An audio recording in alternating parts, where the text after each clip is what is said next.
עוד קצת! ראיתי. יופי! כן?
תקפיצו אותו קצת.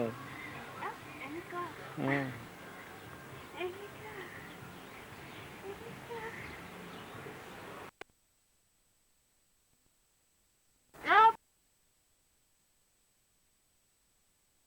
איזה פגע זה. הכל? הכל?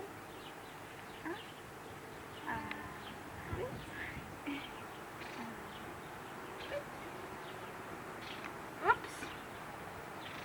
אתה רואה את המשקל, אתה יודע? אתה רואה את המשקל? לאן.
הוא שתה משהו במשך הזמן הזה?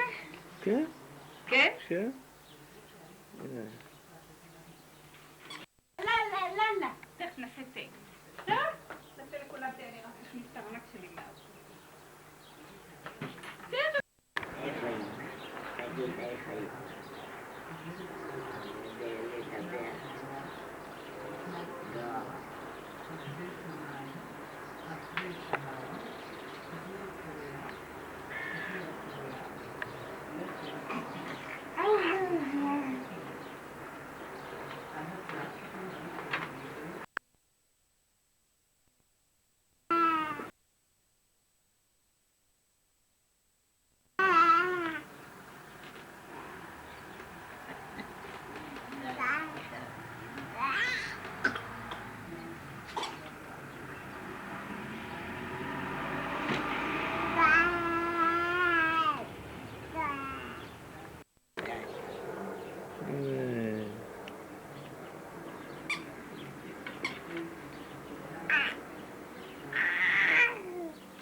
הוא שתה משהו? אכל משהו במשך הזמן הזה?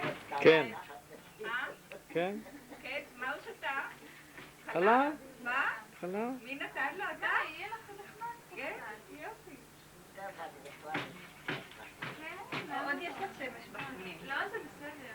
לא, זה לא בסדר. בואי. ככה, זהו. אז היא לא תראה כלום. אין דבר, תכף יעבור עוד קצת השמש.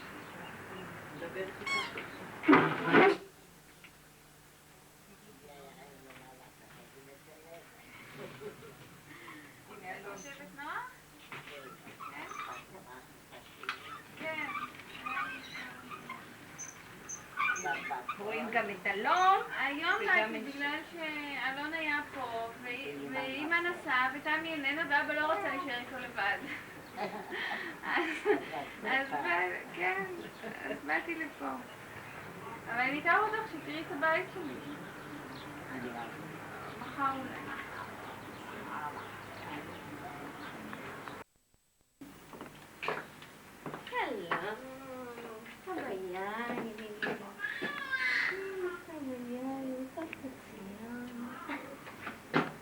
שלשום?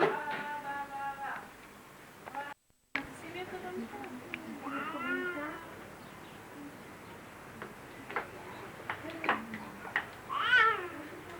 לא, למה תעשה אבא בבא. לא?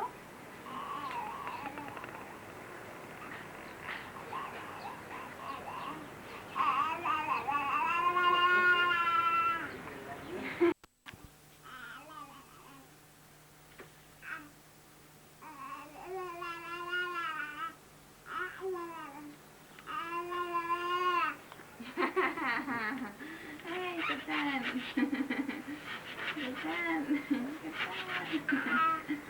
תעשה לבד. תעשה לך. בבא. מצוין,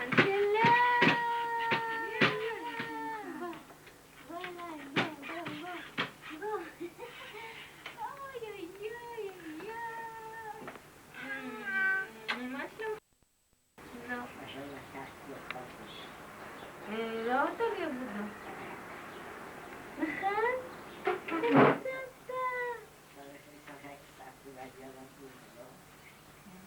אלי הלך למילואים היום.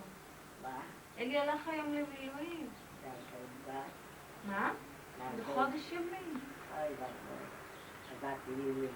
אבו, רואים את החזייה, מה אתה מצלם?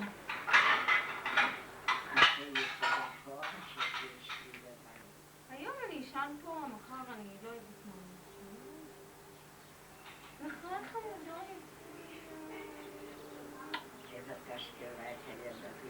יש פה המון מיטות, יש לו מיטה פה, מיטה של תינוק. ויש לנו מיטה, ויש לאורן מיטה, אין בעיות.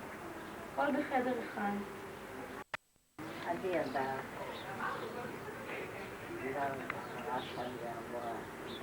טוב מאוד שבת, מה? היה לך הזדמנות להיות לנו יום שלם.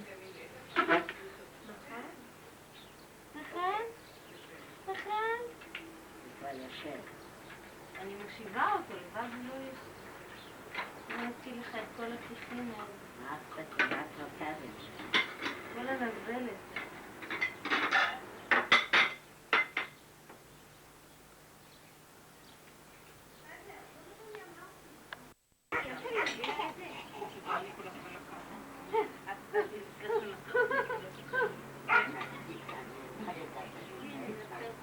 לא יודעת אם יש סוכר או אין? אין סוכר.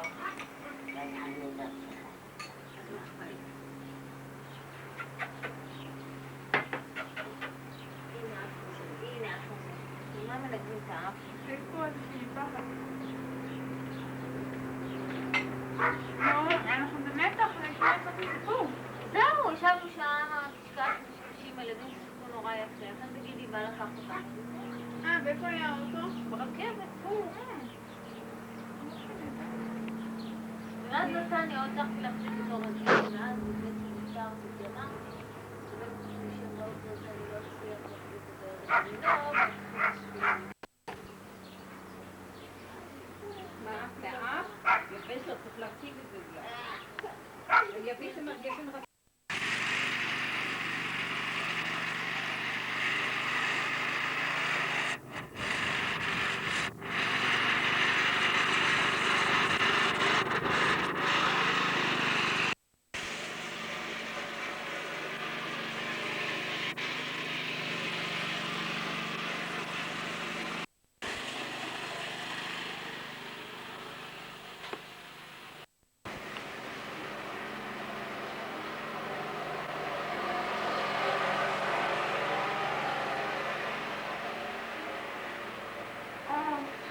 חכי, אל תשכב על הרצפה. למה לא? מה שסוף חדה. זה לך כוח. אתה תגיד.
אז זה אני נחלף את זה.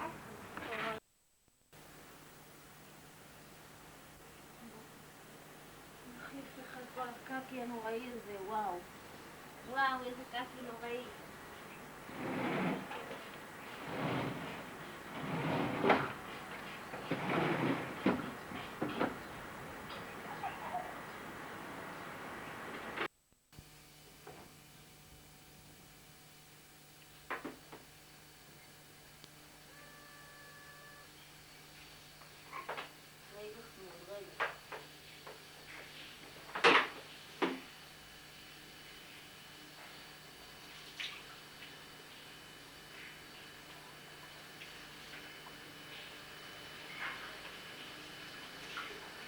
לא נפתח פה כפתור הזה. שכחנו. עכשיו נוריד יד אחד, איך אני אוריד לך את זה מעל הראש, תאיך זה. אתה רוצה מים קרים? תגיד אלון, אתה רוצה מים קרים? איך אני מורחת אותו בפסק? ממש הדגמה לעניין.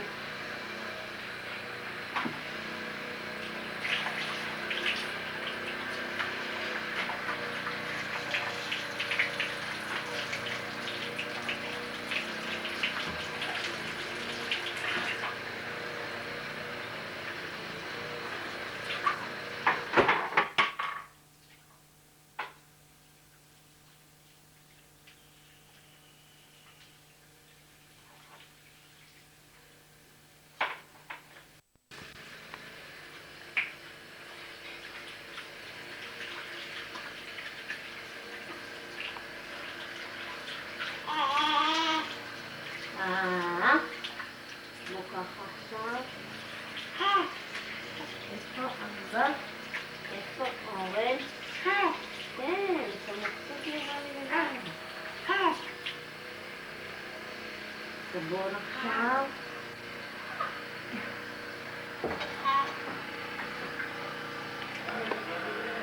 לא, אני כבר פה, זה בסדר.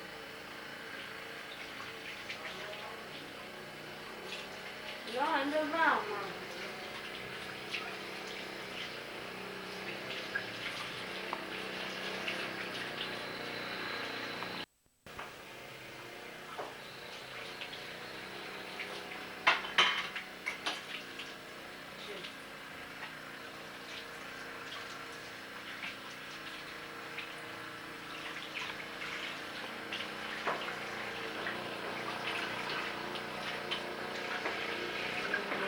תגיע לך מגבת.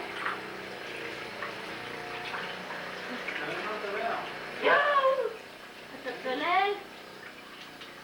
אלי, תצלם גם את הריח. למזלנו זה בלתי אפשרי.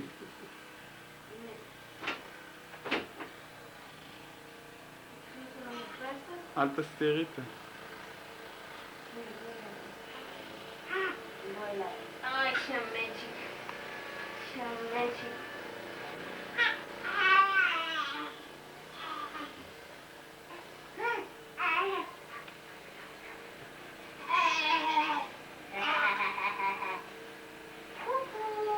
איפה אלון?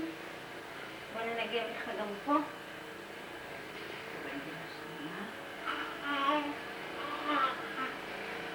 כולם מתפקידים איתך, טוב לך. טוב, טוב, טוב, טוב, טוב, טוב. זה. בראש.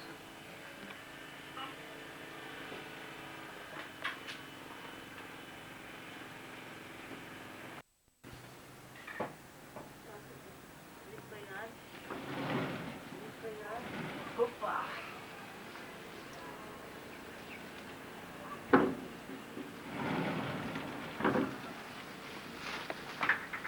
אז אני שחקנית עד שיש לך את כל מיני דברים.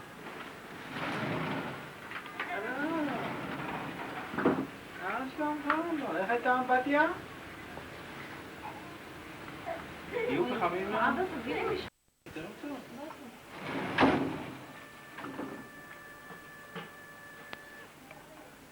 אתה אוכל את החיתול? אתה אוכל את החיתול?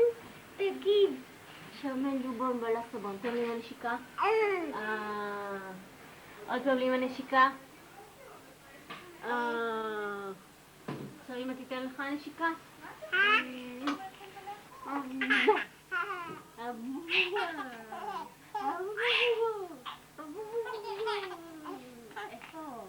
איפה אמא? תגיד אמא.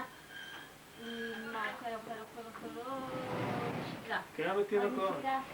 עוד נשיקה. עכשיו אמא תדע.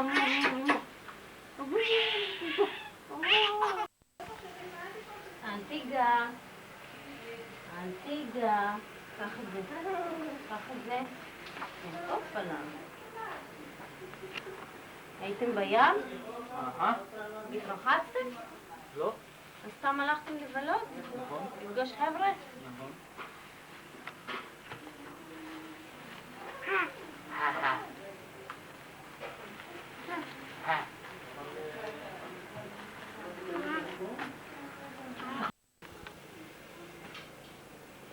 מבסוט פה, אה? מרגיש טוב.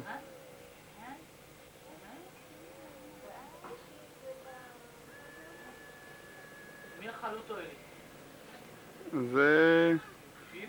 לא, זה רגישות פשוט לפיפי. לא, בידיים.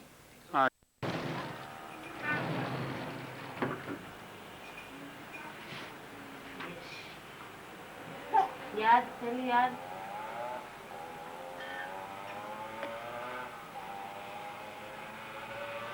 עוד יד. מי כזה ביד הזה?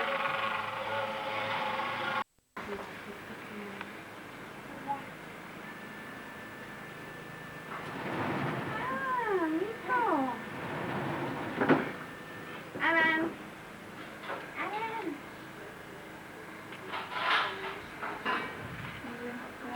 אתה רוצה שינה צבאית?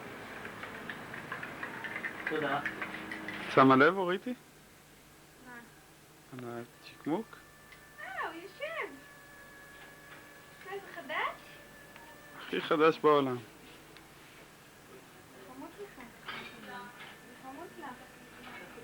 אני רוצה לשתות. אנחנו נפנק אותך על הנערות. לא, אני רוצה לשתות. וזה לכל האנשים שבאו? הם עשו שניים. היי!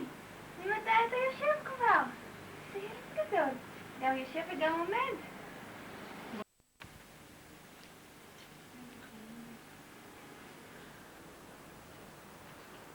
אתה הולך גם?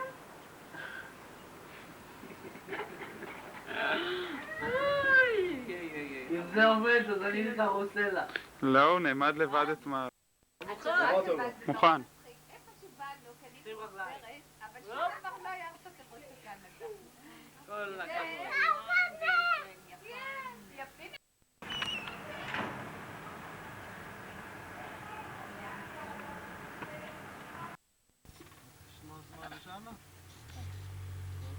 תגיד לו ישר לפנים. שמאלה, הוא צודק. למה ענת הייתה אומרת ימינה. סעו ימינה לשמה. ושמאלה זה תמיד היה שמה. אני בטוחה אבל שהיא מתבלבלת בגלל שהיא שמאלית.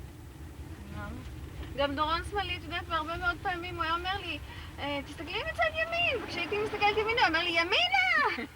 אני בטוחה שזה בגלל זה. שהיא טועה. בהתחלה לא הבנתי, אבל עכשיו אני מבינה שזאת הסיבה. כן,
כן.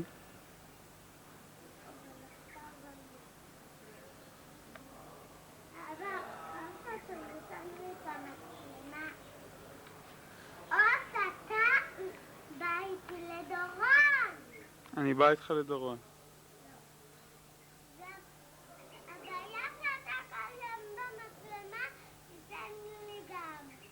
מה אני אתן לך? מה אני אתן לך?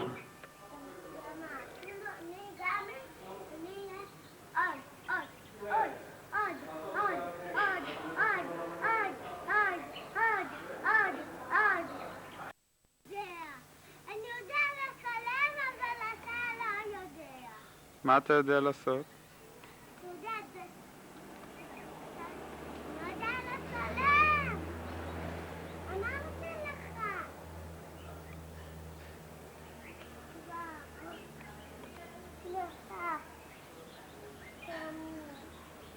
מדבר.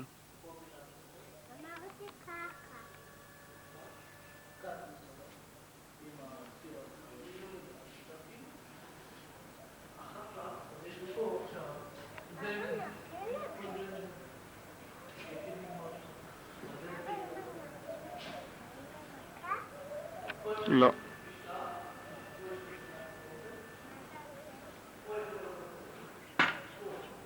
עכשיו תרים את זה. למה לא? מה שמפילים צריך להרים. מה שמפילים צריך להרים.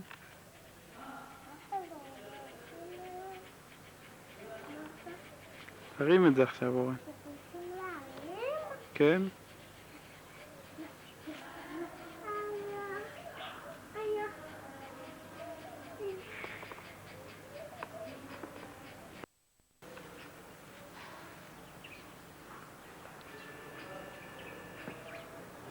בשתי ידיים. הן לא מפריעות לך להרים את זה, מה אתה...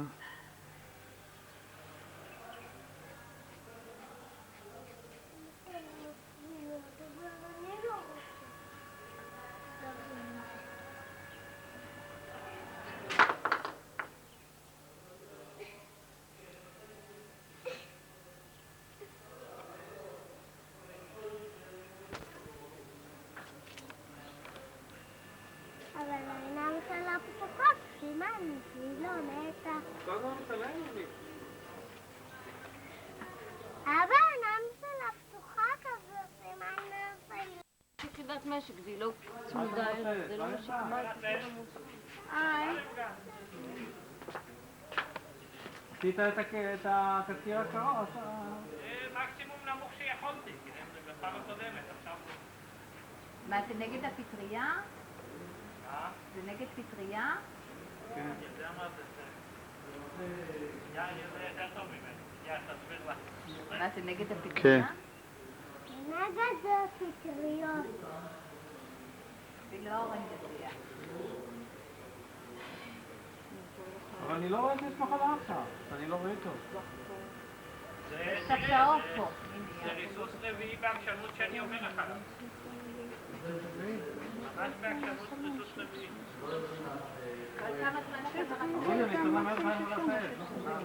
יש כמה דברים שאתה צריך ללמד.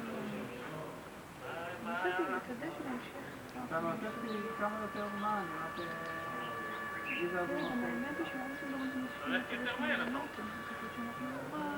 איזה אוטו אני פה? איזה אוטו אני פה? ללכת יותר מהר, אתה אומר. לא, איפה האוטו שלי? איזה אוטו באתי? לא באתי מהאוטו. אלא? אתה צריך להיות חמוד. זה כבר יותר טוב. נו, מה העניינים? מה אנחנו... יאללה? איפה הוא? אורי, אתה בבית? איפה הוא בבית?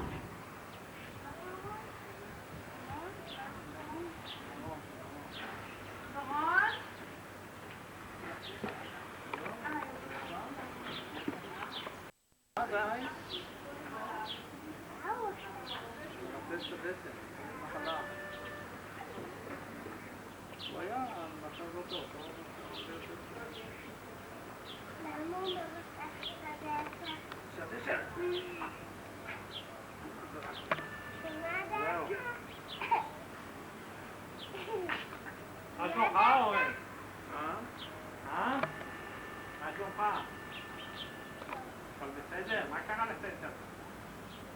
רק לא. רואים שקרה. לא הייתה לך אף פעם?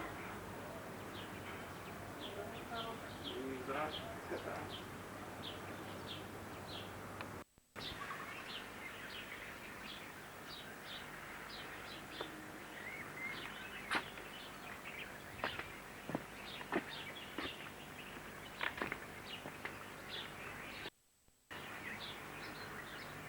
ערב ראש השנה 1984.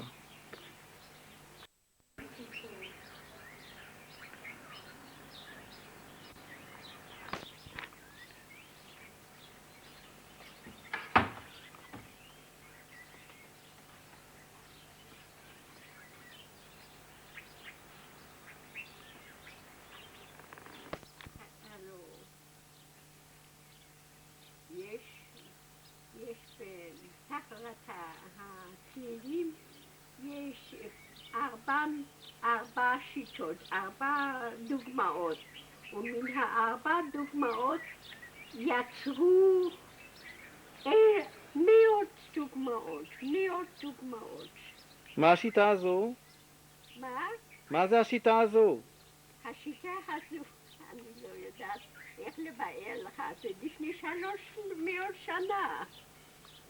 זה קרוב להריגה אולי, או קרוב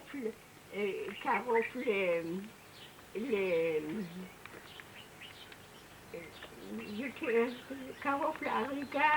עוד הפעם. כאן אני עושה אחת מן הדוגמאות. זה המסריגות? מה? אלה המסריגות? זה לא מסריגות, זה קלופל, זה האינבל, מה שאומרים בעברית אינבל. אני לא יודעת אם אני מתרגם את זה טוב, אבל אפשר לתרגם, קלופל בעברית זה אינבל. אינבל זה הפנים של הפעמון. כן, איך עובדים עם זה? מה עושים?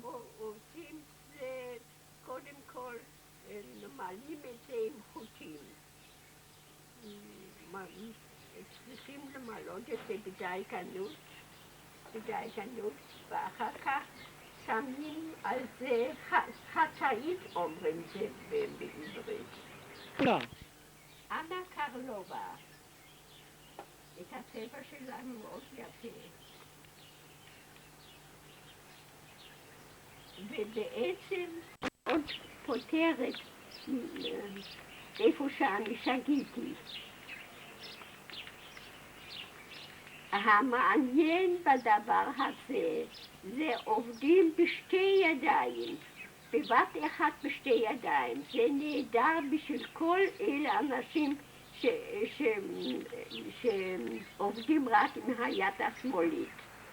אני חושב שהם צריכים להיות מאושרים לעשות את זה. מן האומן ההולנדי יש תמונה יפה שצירונת עובדת בזה. עכשיו את מתירה את הפלונטר? עוד מעט אני יוצא מן הפלונטר, כן. למי יש סבלנות כזה? סבלנות. לכל דבר. להרוג.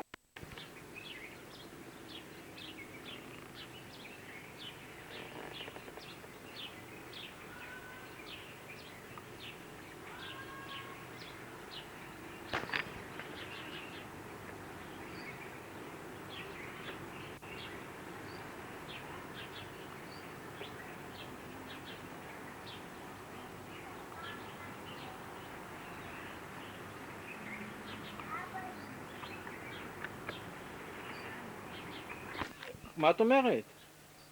כל התורה כאן זה 4 תנועות. הסליל השמאלי על היד הימיני, הסליל הימיני על יד השמאלי, הסליל הפנימי על יד החיצוני ולעבור. זה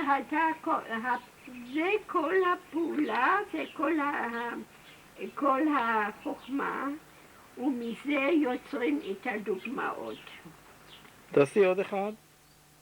עכשיו אני עושה את הדוגמה של חורים, חורים פילה, אומרים לזה. אז סיבוב שמאלה, תמיד הסיבוב שמאלה צריך להיות.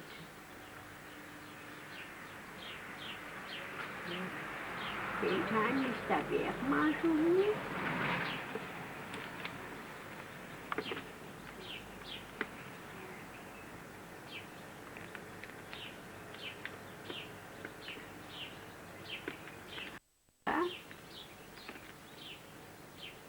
סיבוב שמאלה, שמאל על ימין, ולהשאיר את זה.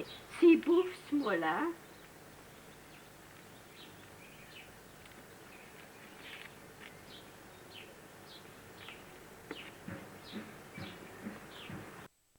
שלושה סיבובים של החוטים. עכשיו שוב פעם אותו הדבר. השמאל על הימין, הימין על השמאל, הימין על השמאל, השמאל על ימין. זהו כל הסוד. זה הכל הסוד, וזה שורה. עשיתי שורה שלמה עכשיו. עכשיו אני צריכה לתפוס את השורה עם מחט, עם סיכה. זה דוגמה אחרת, זה חורים. חורים אפשר לעשות קישוט לסמלה. אז מה את עושה? אז עכשיו אפשר לקשר את זה, כמו שאני עשיתי זה. תראי לי. כן. עם סיכה. תראי, אני לא רואה. לא? תסובבי את זה. כן, ככה. עם סיכה וזה שמלה. יופי. יפה מאוד.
שישמעו, תעשה חזק שישמעו.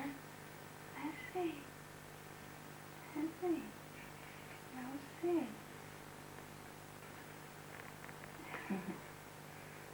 מעניין? מה עושה?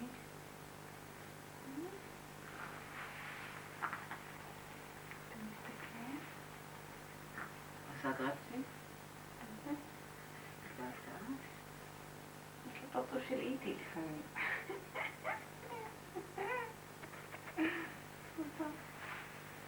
מה זה טוטו של איטי? מה? לא יודעת מה זה איטי? לא. איטי זה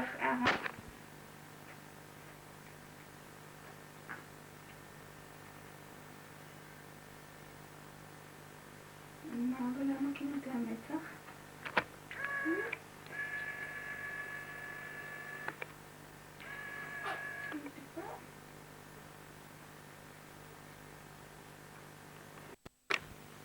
קצר.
אתה רוצה שנלך לטייל שחר?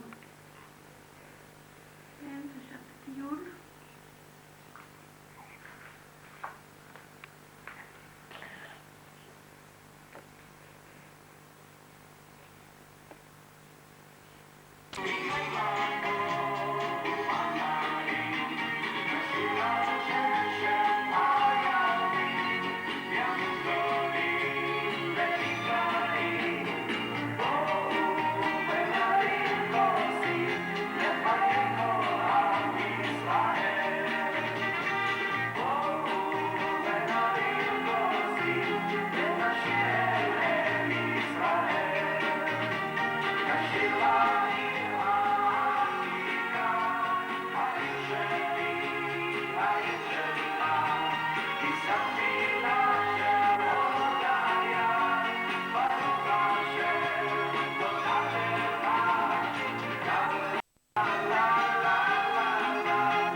הנה כלבה אלפה. כן, עומר, מה זה, מצלמים את יונתן?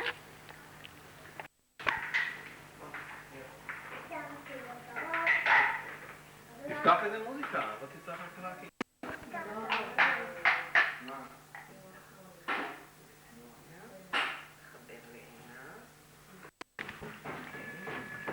תחזיק ככה, תחזיק פה. כן, יופי. בסדר. קצת נגדל. לא, זה הנה הוא אף. הוא אף הרוב.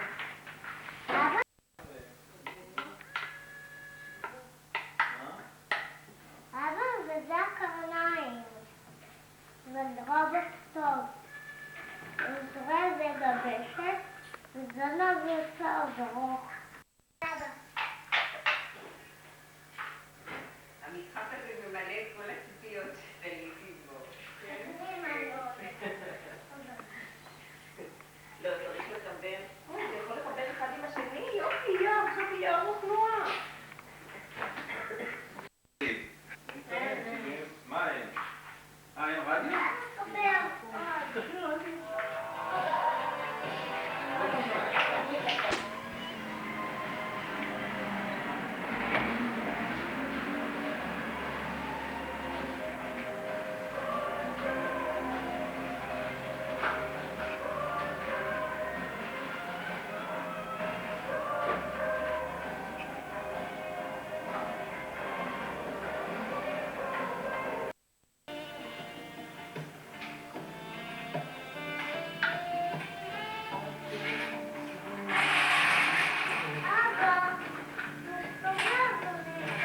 אתה רוצה שהוא יהיה ישר? אני אסדר לך שזה יהיה ישר. יופי. יופי!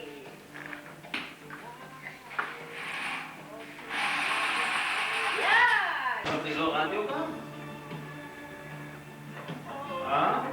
גם פעם. איך עושים פה רדיו? כרגע זה ברדיו, יאיר.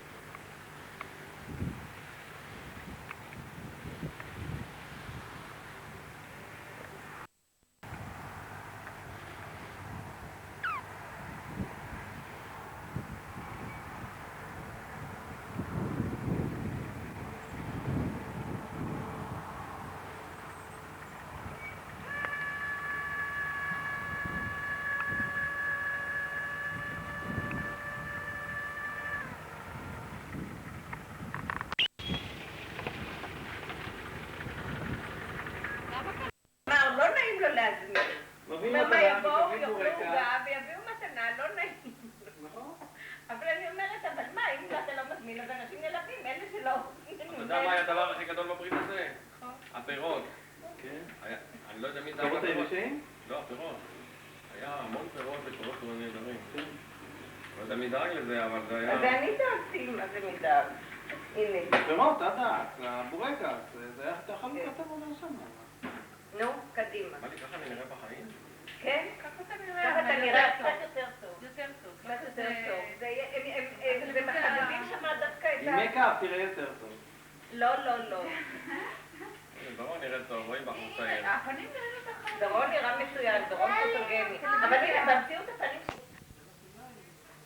אורן.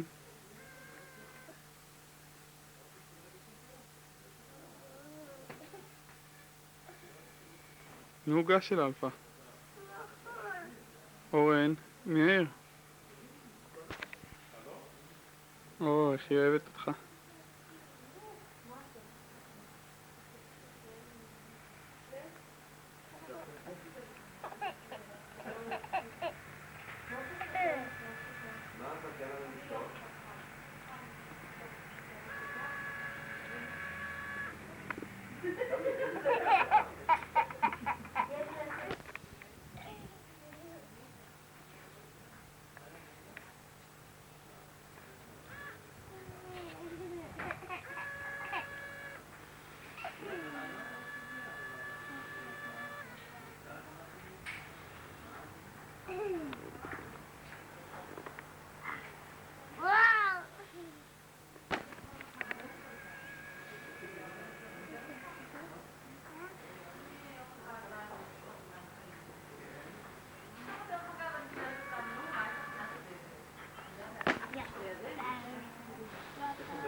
צד.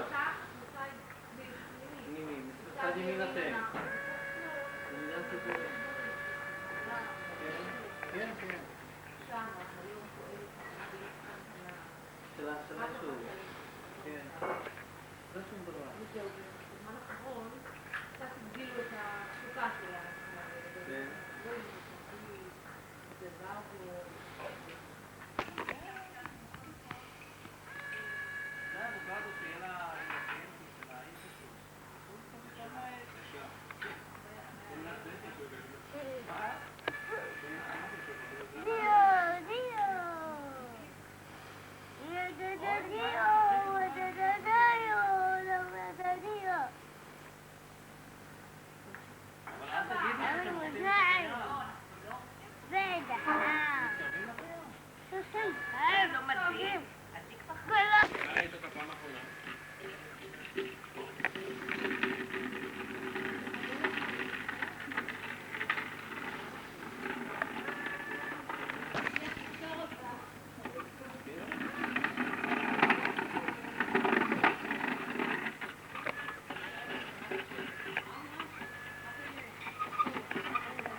איזה שטח מעניין אותך?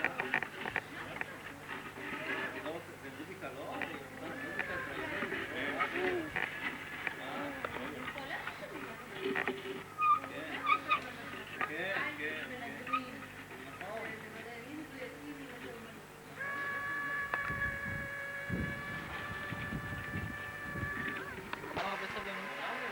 כל פעם להדליק עם הטרקטור, זה סיפור.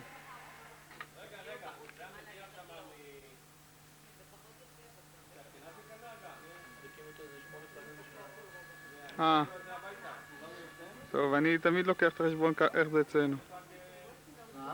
תמיד אני עושה איך זה אצלנו.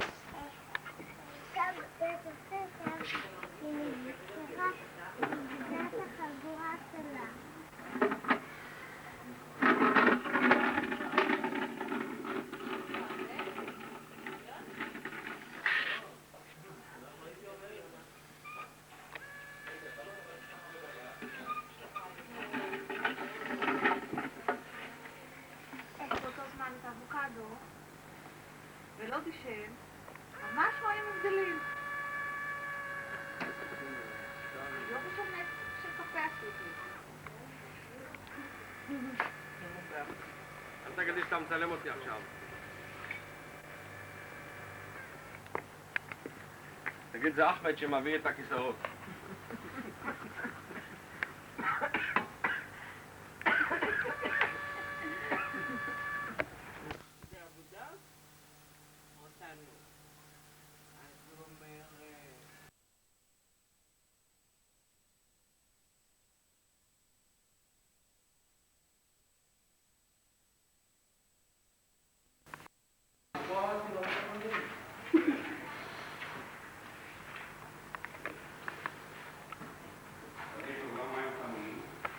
מה שלא מצא חן בעיניי זה שלהתחיל בסמות צינורות עם אחד נוזל זה סיפור מההפטרה. אין לי יד. תן את זה, אני ארים את זה.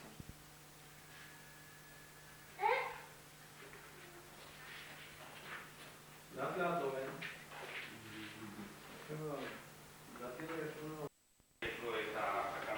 מפה אתה יכול?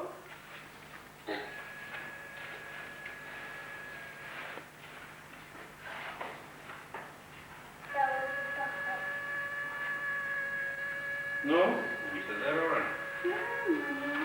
פיצה, זהו.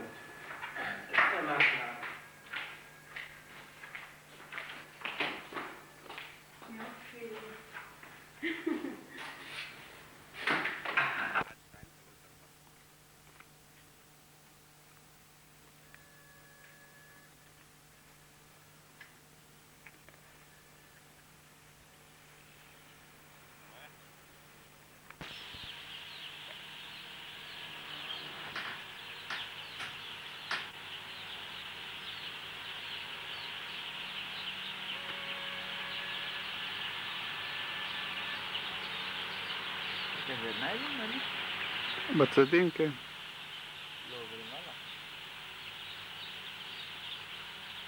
למעלה זה רק השכבה העליונה, הניילון, ומעל זה פח.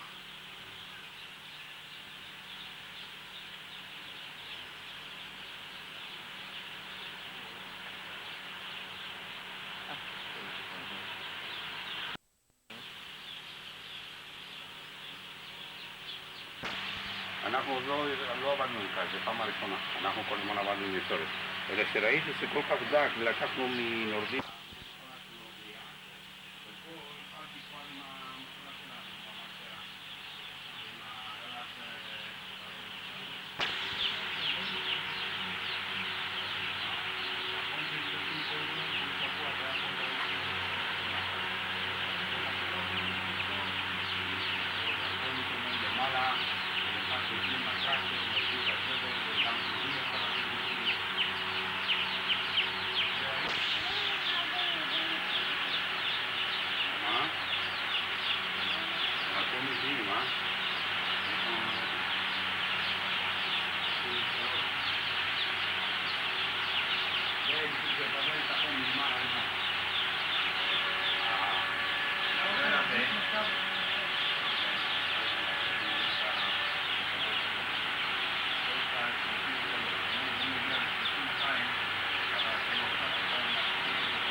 שהיית תינוק, שם לך אחד על הכתף. יש לו טובה. לא תפיק אותו יפה. ניתן את היד השנייה, תשים על זה, כן? תמנע אבא מכולם אותך. תסתכל לאבא שמצלם אותך. מה יש טובה?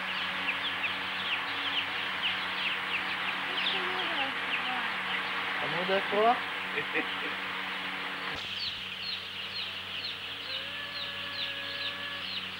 תתכופף ותתפוס, אל תתבייש. או.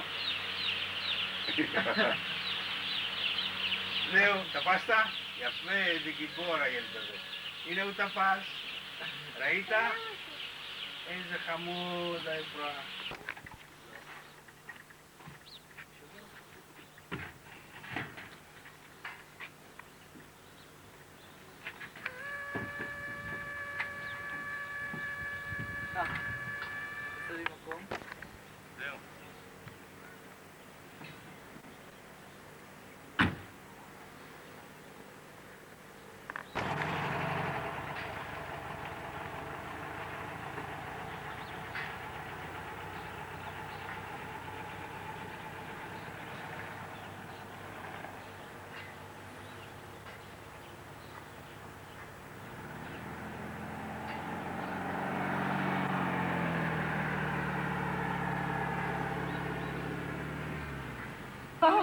סליחה, התחלנו ללכת. עכשיו ילדים, תקשיבו טוב, אין על הידיים היום, נכון? נכון? כולם הולכים על הרגליים שלהם?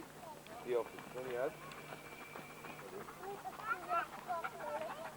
אתה מצלם?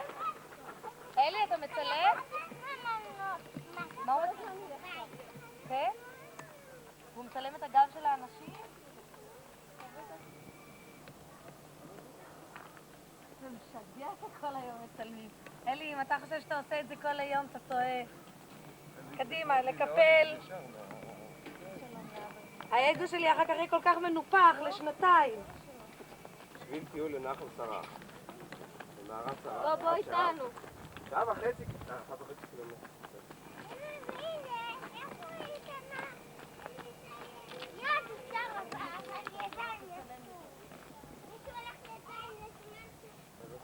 אמרו את זה בבוקר 10 פעמים. ראית פוליטיקאי? ראית? גולדה 0. הוא מגמיד את גולדה לכזו קטנה. אלי, אם אתה מצלם את זה, זה עדות לבית משפט. אל תצלם כל היום ככה. שתיתן יד לאורן, ושהם ילכו ביחד. למה? כי הוא עצלן בטלן.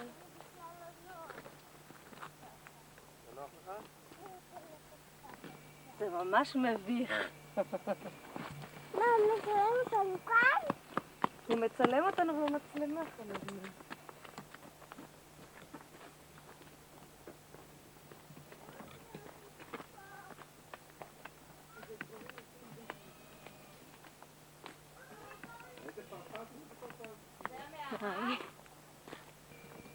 מה זה? מה זה בור? זה בור אבא? זה מערת הזבובים. אורן, זו קצת. אתה יודע למה קוראים למערת הזבובים? למה? כי יש פה הרבה זבובים.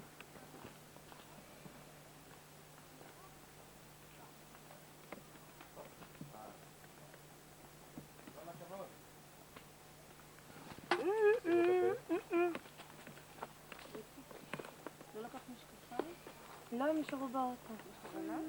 לא. עוד אחד. רגע, כולם ישתו. אבל אני לא מפריע לי, אני לא רגישה. עוד אחד. אחד מצלם את השני. נו. מי אמר שאתם לא בעל ואישה? נו, מי עוד רוצה לשתות? שלא תגידו אתם אנחנו עומדים כך גם מול המראה ובאחת בלילה? ראינו באחת בלילה מה אתם עושים. אתם עושים את הפה טוב בתוך הפייה, אתה רואה? אתם צריכים לצאת לירח דבש שני בלי מצלמות בבקשה. בואו, להיזכר. לירון. להיזכר. בואי.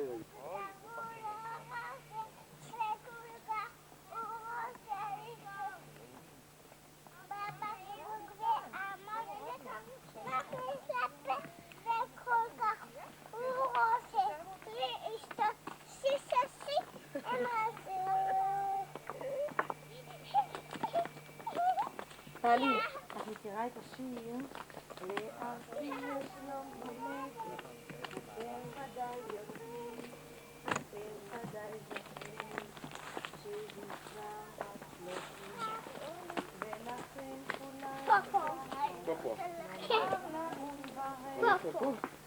פופו יפה פה. פופו יפה פה. מה זה מזכיר לך? פופו לינו. מה זה מזכיר לך בכל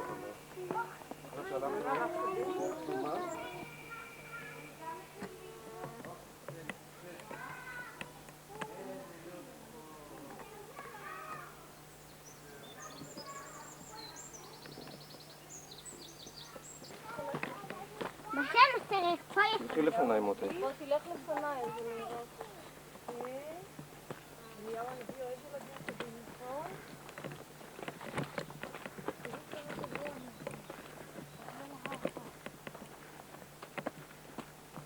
אנחנו עוד הגענו לנחל? אנחנו הולכים כל הזמן בנחל סרח. למטה זה נחל. נכון? כן. עוד מעט נגיע למים.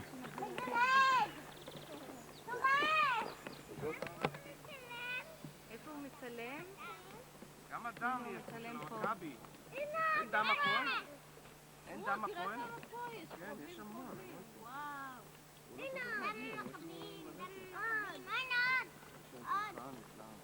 עוד סגור אחד. המון דם המכבים. הנה סבא אליעזר, תראי. יש הרבה סבא פה. חזק. הנה בוא, יש פה... סבא אליעזר זף לו על הפרצוף הגזר. אפילו פה, תראי איך הוא אף. חזק! חזק! יופי! כל הכבוד. חזק! חזק אורן, חזק. תיזהר, אתה תזיז את כל היער. גו. מה? כל היער יזוז. הופלה! זה יכול להחליט הלאה. לא לקטוף, אנחנו לא כותבים פה בכלל כלום. במקום שנקרא שמורת טבע אנחנו לא מבינים. זה לא דם, תרזע. הנה עוד סבא אסביר לך תכף משהו. אני אשים לך אותה על הצ'ופצ'יק שלך. את רוצה לעשות חיים, אה?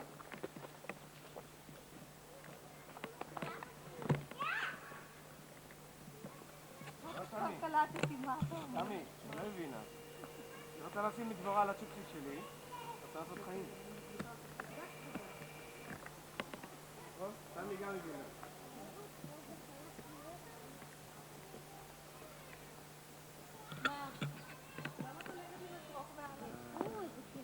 זה ליפול עוד, נכון? זהו,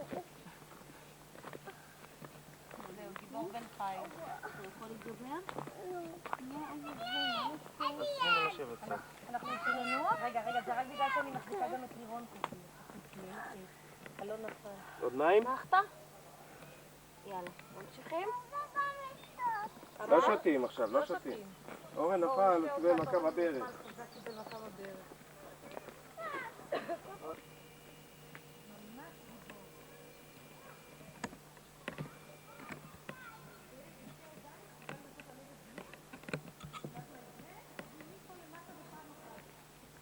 בסדר. וללכת יפה. בלי הצגות. ילדה בת 3 הולכת יפה, קדימה.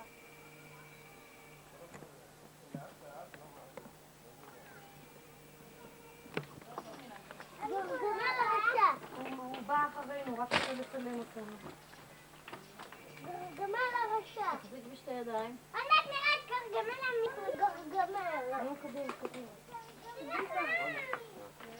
אתם מסתכלים אותי אחורה. לא נראה, אתה רוצה שנמשיך?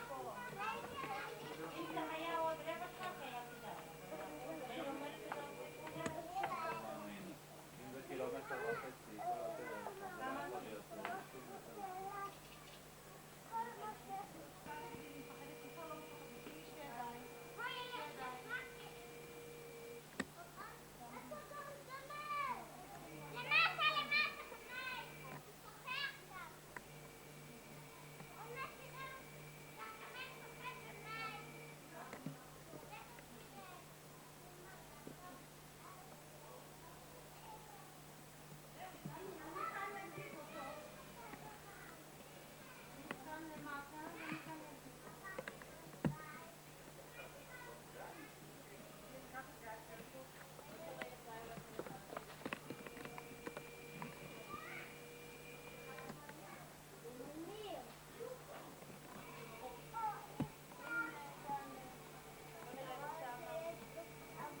יופי, טלי. איפה? רגע. רגע, עכשיו אורן.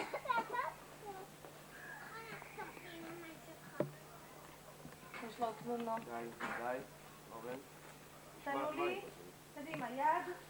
ממשיכים. טן, טן. קומנדו, קומנדו.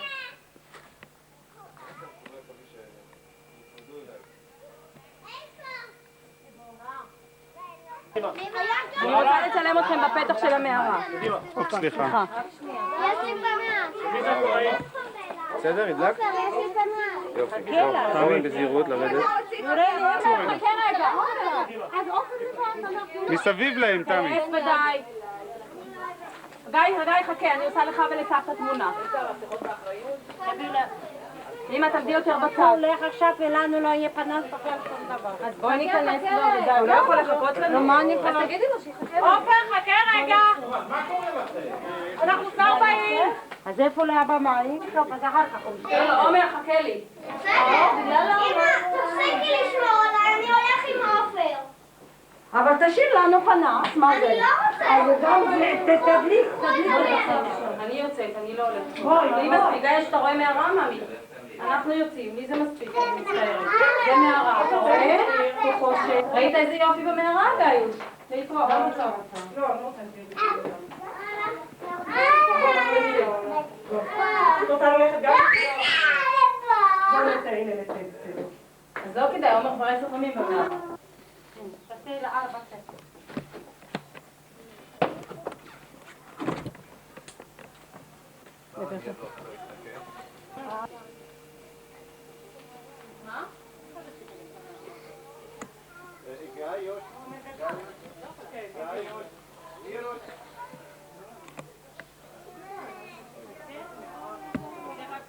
תחכו חמודים, לא, אני רוצה לקבל. תן לו יד. תן יד. תן יד. די, יופי. נו, הנה מה עושה. ושלום. ביי. ביי ביי. היי, דו. ביי. בסדר, אתה ביי? לא, אני אסביר לך למה. בואי תראי. אלי, צלם את הצוקים למעלה, זה משהו מרעיב. את רואה את העצים פה? עינת על הכתפיים, הראש שלך נכנס באנשים. אתה תחזיק כל הזמן נפל.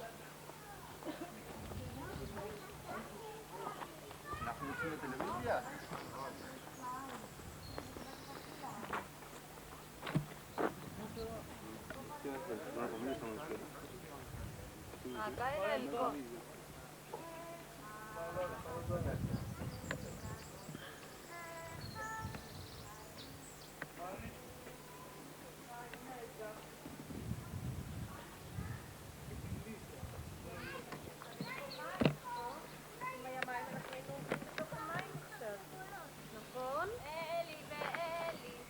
עולה, עולה. יורד. בואי נשאיר אחד מי יודע. את יודעת איך אני יודע? לא? אז מה נשתנה, את יודעת? לא? אז בואי אני אלמד אותך. רוצה להחליף אותי? אחד מי יודע. עוד ביצה, עוד תרנגולת. מה יהיה? בסוף נצטרך לקנות לול. יהיה לנו מלא אפרוחים. הנה עוד אחד. לא נוכל לזוז מרוב אבנים. בסוף אותי תאסוף לך אבנים. על יד הראשי, יש שם גם... בואי, מה זה היה? זרקת אבנים.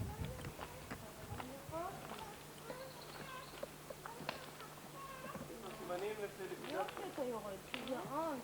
יערות עולה, ממש שגרון.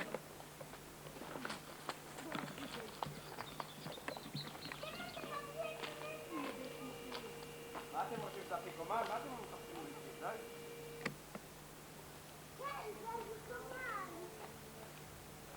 מי יודע איך טרזן עושה? מישהו יודע איך טרזן עושה? איך עושה טרזן?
איך שאתה רוצה.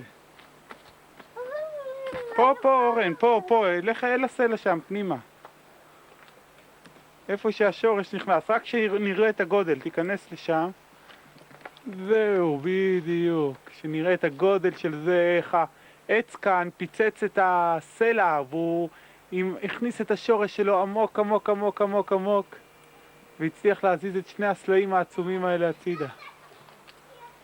זהו, אתה יכול לצאת עכשיו.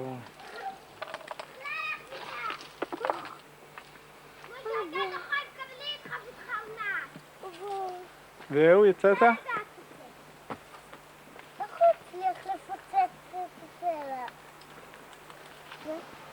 אריאל התנחש.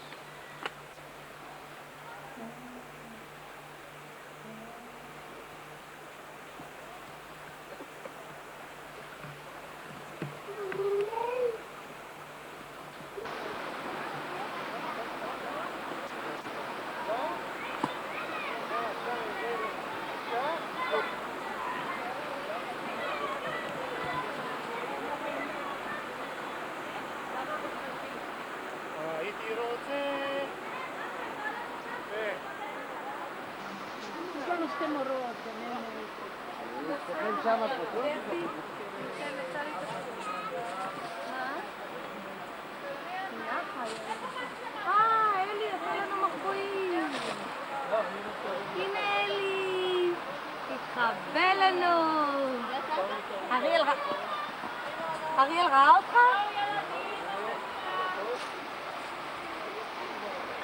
בוא לך?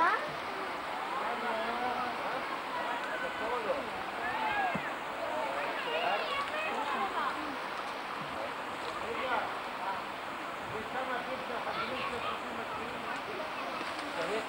עכשיו היה שהוא הלך קדימה ופתאום אנחנו עברנו.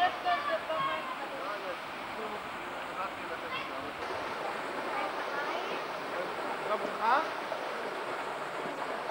אין לי כבר ברכה? בוא נקפוץ. טוב, לירון, את ראשונה. יאללה, straight to the car, straight to the car. הנה, הברכה אנחנו לא עוצרים. לא, זה לא הבעיה. ומה, היא תרדם לך לידיים? דגים, יש פה דגים. אין כאן אף אחד בתוך המים. דגים. נעלה לרדת, הגענו לפה. חכו, אני אראה לכם דגים. הבמים מלכים מסתכלים בסופים. לא. I hope you clean.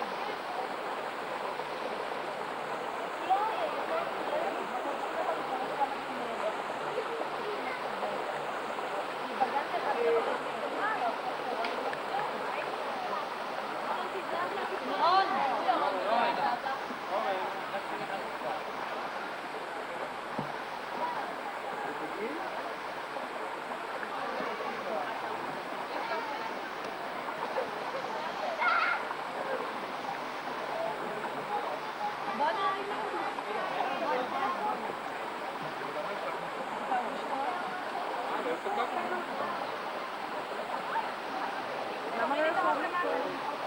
אפשר לשבת גם פה חצי שעה.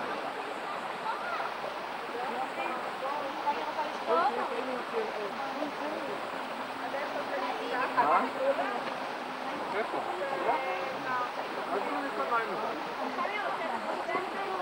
תוצא אותה?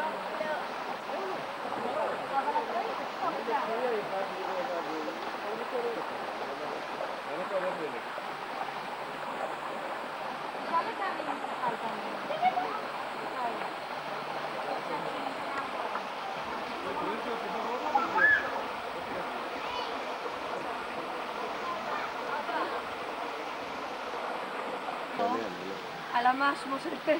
יולד. אוקיי, אריאל, אני מוכן. חכה.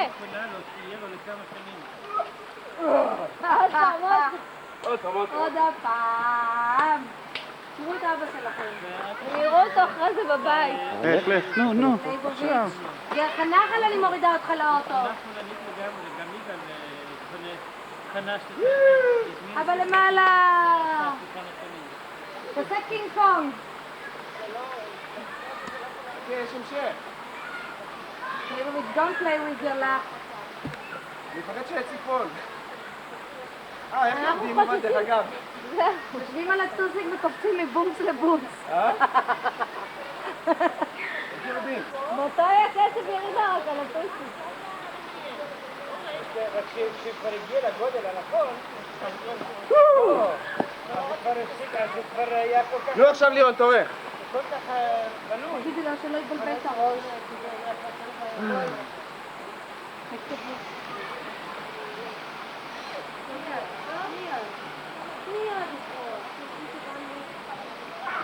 אוי, זה מיד.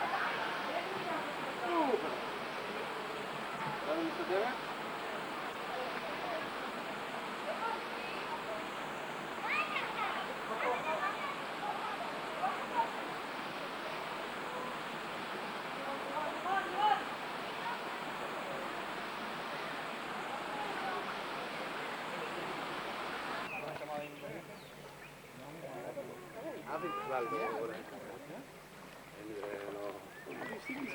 בסדר, ברק. זאת פעם ראשונה שיוצא איתנו מזה הרבה זמן.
דבר חדש יפה, גם ילד חדש הוא ילד יפה. יפה, גם.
תנתי תשמעי בארצנו שביתת רכבות נחפזות יצא לקראת עתידנו לקראת האגף בדרכים עד שבת והיום רק אלייך נשרף וחולם על פגישה רחוקה אין אפשר כי עוד ערב יבוא והשער יחרוק לו דומה ואלייך יהיו כתובות כמו אין העולם אין אפשר מכל גן נושא מפתח מן הבית מן החוף מעצים יפת המלך ובהשערכת בחלום מעצים יפת המלך ובהשערכת בחלום נסי ספינה בשובי מעלה כיסופים בנחל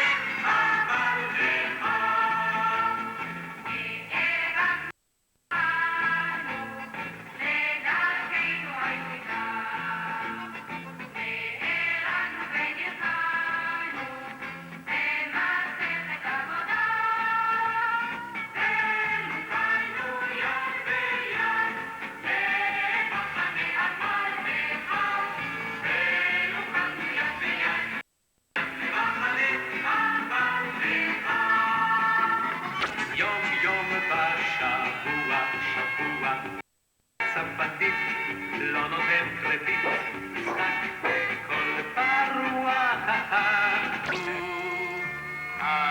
הצוענים לסוע ההר יצאו הצוענים לסוע עמדה לבדה צוענית יפהפייה עמדה צוחקה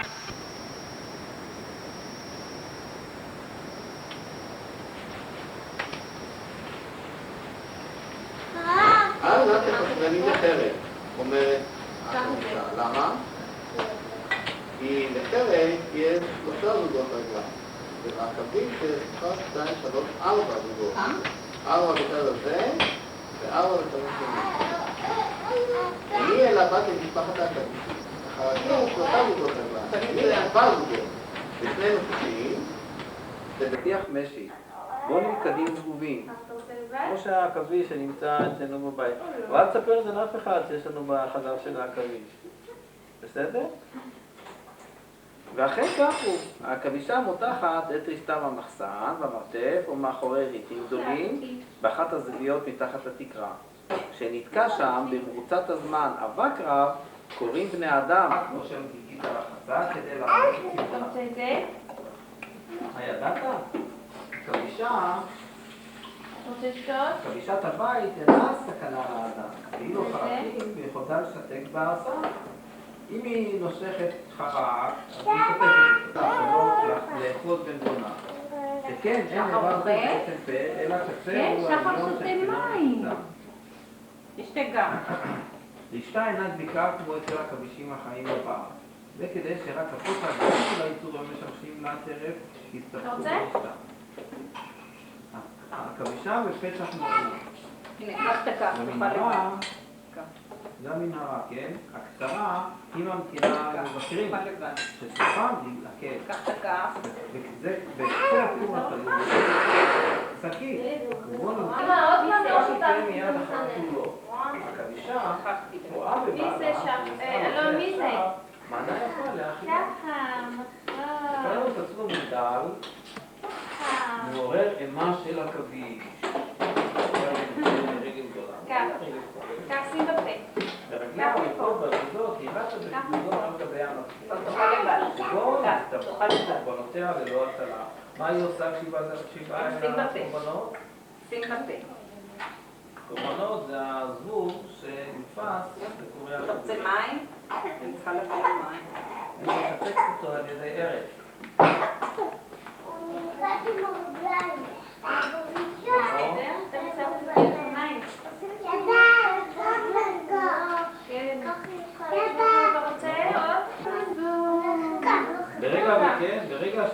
ברגע שהם יוצאים מהבלוטה, אז הנוזל סמיך. ומיד הם נהפכים לחוטים קטקים. הנה כאן מציינים לך, כאן מציינים לך את הבטן של החזית וכל זה טוב. גמרת את העניין של האוכל? אתה רוצה לשפוך? תמונה יפה של הכבישה. אתה רוצה?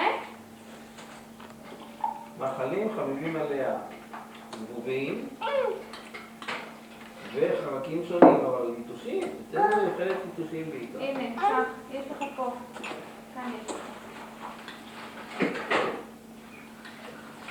מה אתה עושה?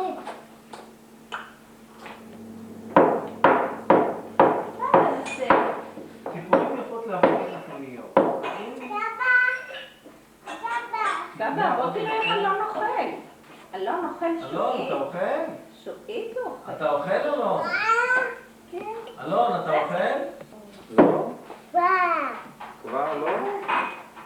אז מה נקרא עכשיו? אתה כביש עוד הפעם? כן, אתה פרידה כבר על הכביש. על הסנונית. בקיץ יש דרום.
מה?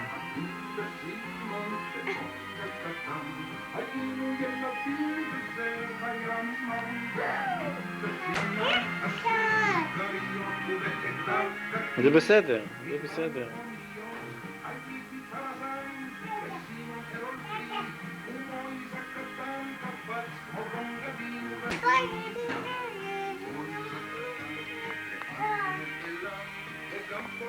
לא לנגוע בזה. אסור לנגוע. תן לי. אסור לנגוע בזה. תודה. אסור לגעת בזה.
Bye.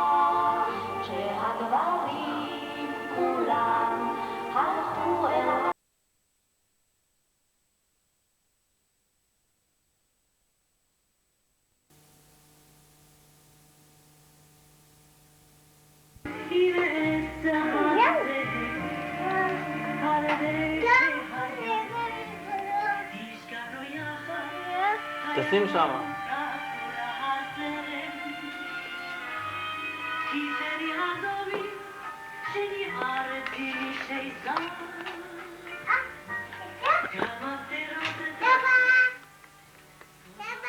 מה? כן.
מי בתמונה?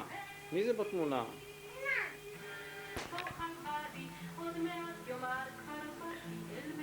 בוא אני אסדר לך את זה שזה לא יקרה כל פעם, בוא. כן, בוא אני אסדר לך שזה לא יהיה ככה.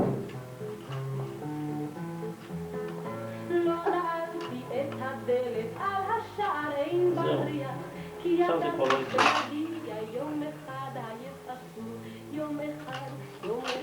לא, לא, לא!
בסי סמית 1929, ולסיום קפיצה ל-1984 לשלושה מן הבולטים בסרטוני הוידאו של השנה המסתיימת.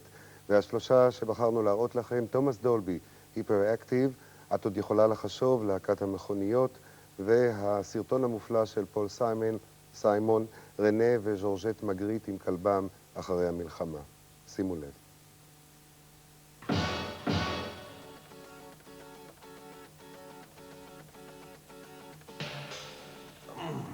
Tell me about your childhood.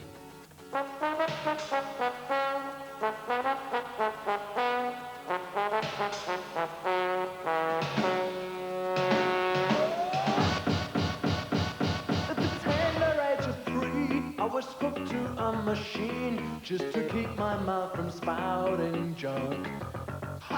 It must have took me for a fool, 'cause they chucked me out of school, 'cause the teacher knew I had the fun. But tonight I'm on the edge, that has shut me in the fridge, because I'm burning up.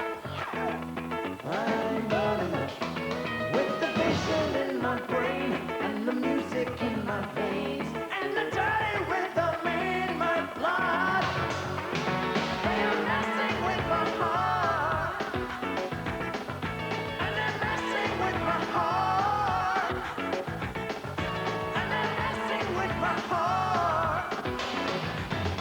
Won't stop messing with my ripping me apart. Hyperactive when I fall, hyperactive when I run, hyperactive when the night is young. In a minute I'll blow.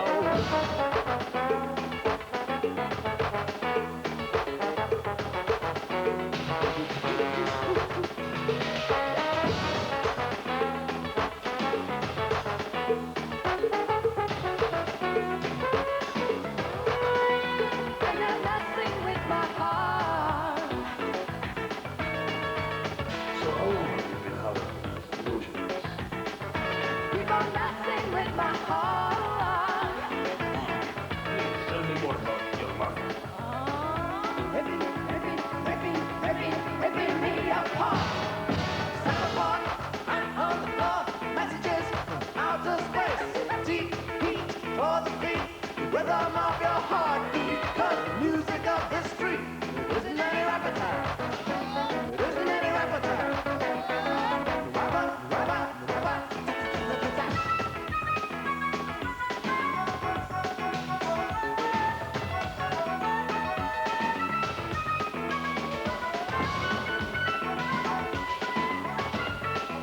I can reach into your arms like an itch in your headphones. You can turn it up. Yeah, I'm the shape in your back room. I'm the breather on the phone. And I'm burning up. But there's one thing I must say, or they lock me up again. You'd be safer at the back. When I'm having it. Hyperactive when I fall, hyperactive now I'm cold, hyperactive and the day is long. Hyperactive in my bones,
that you're wild. Assign me some child. You might think I'm foolish, maybe it's untrue. You might think I'm crazy. All I want is you. You might think it's hysterical. I know when you're weak. You think you're in the movies. Everything's so deep. But I think that you're wild when you flash that fragile smile. You might think it's foolish what you put me through. You might think I'm crazy. All I want is you.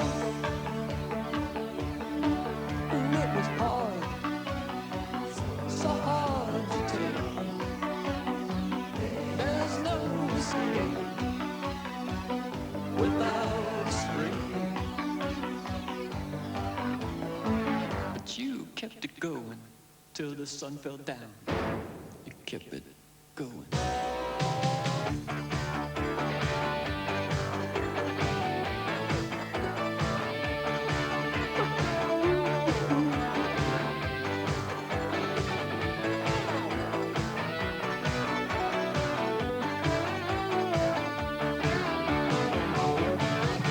Well, you might think I'm delirious the way I run you down. But somewhere, sometimes, when you're curious, I'll be back around. Oh, I think that you're wild and so uniquely styled. You might think it's foolish, this chancy rendezvous. You might think I'm crazy. All I want is you. All I want is you. All I want is you.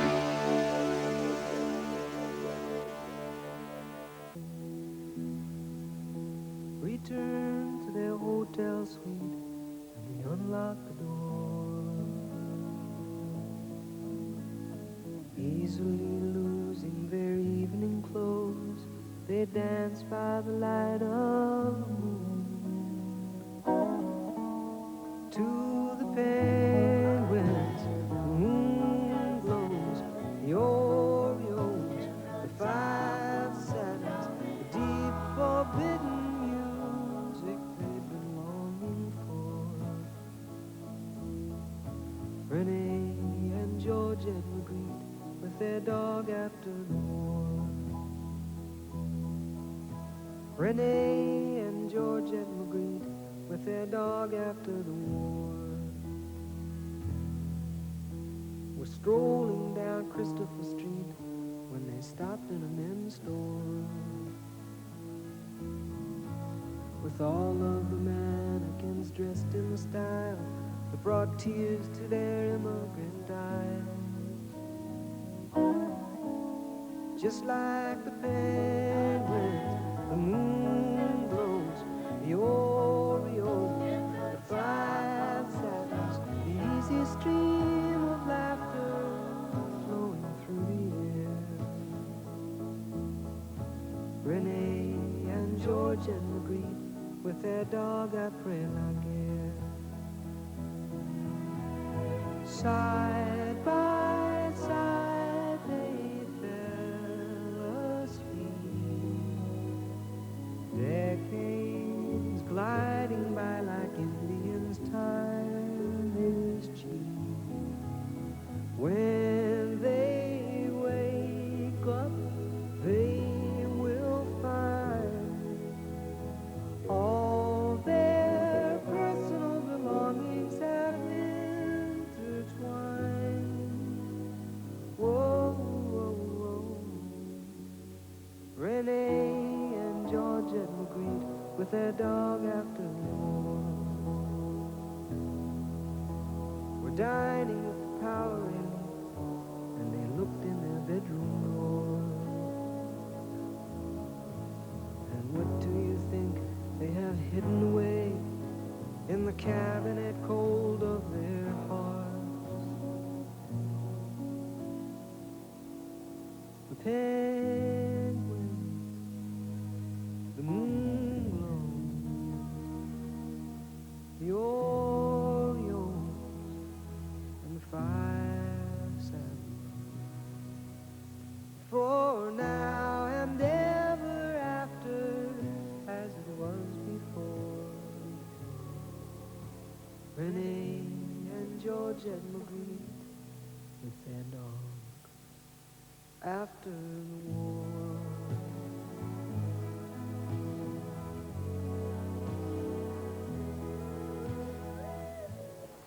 By ear, you know, and trumpet player till his teeth gave out. And he got false teeth, so he had to give up the trumpet. And he was a good pianist, you know, but he would never teach me because he felt I should learn properly, you know. It's a bit of a drag, actually, because I never did end up learning properly, and he could have taught me a bit, you know. But I suppose he did, actually, by ear, because people sort of say I do chords a lot like he used to do and stuff, so I'm sure I've picked it up over the years. What sort of music were you listening to when you were a kid? I mean, before Long Tall Sally, as it were? Yeah. Billy Cotton's band show on a Sunday. Everything, really, you know, except classical, which we used to turn off. Certain tunes in classical music I like, you know, and then I sort of will listen to them and listen to the arrangement on that tune kind of thing, you know, and appreciate it that way around. But I've never had to sit down and be forced to do it. The nearest I came was piano lesson, you know, that stuff. And by the time I was being shown that, I'd written little songs of my own, just, oh, you say, baby, that, you know.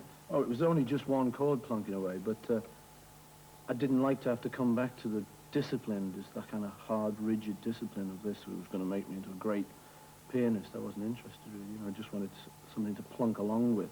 You started on the trumpet that he played, didn't you?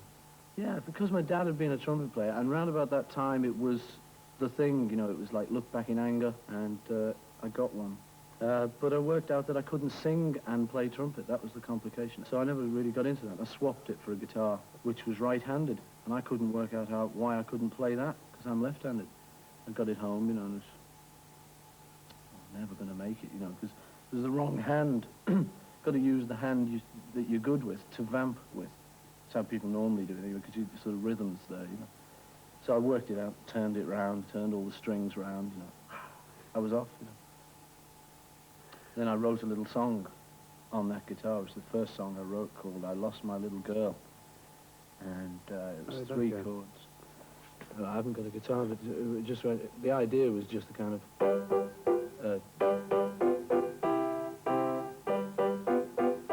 Well, I woke up late this morning, my head was in a whirl, and only then I realized I lost my little girl.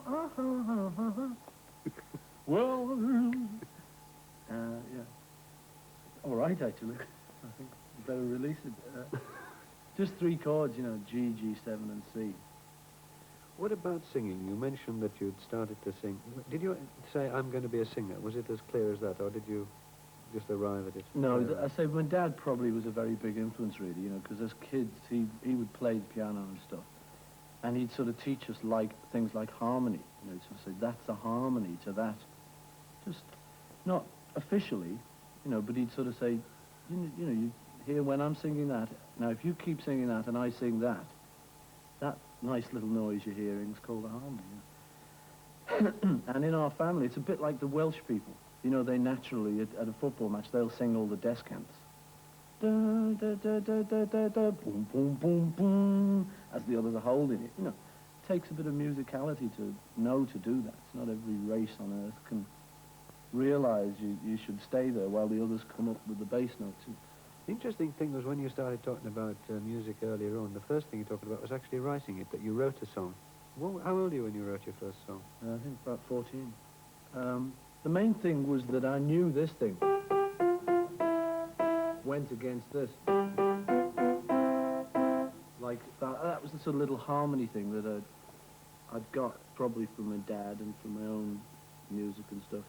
So that intrigued me, you know, and then I kind of worked that into a song and put a few words. Because rock and roll was starting to come up then, you know, and sort of that kind of music started going. There was that great early excitement about it all, you know.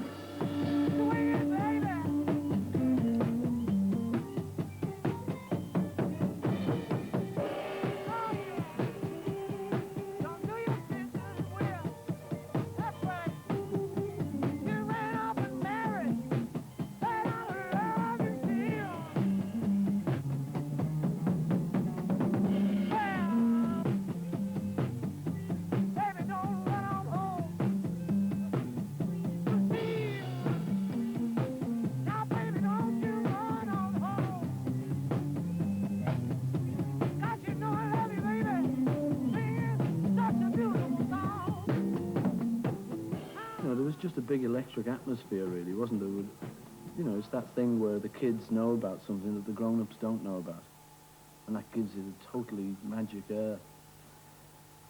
And you were getting, like, friends who'd have blues records and stuff in Liverpool, being a seaport a lot. I think you'd get a lot of imports and C&W and blues. There was a lot of that knocking around.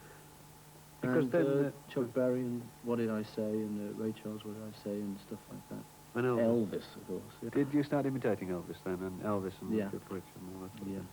I loved Elvis, you know, he was my boy. He was the lad. And Little Richard was the other.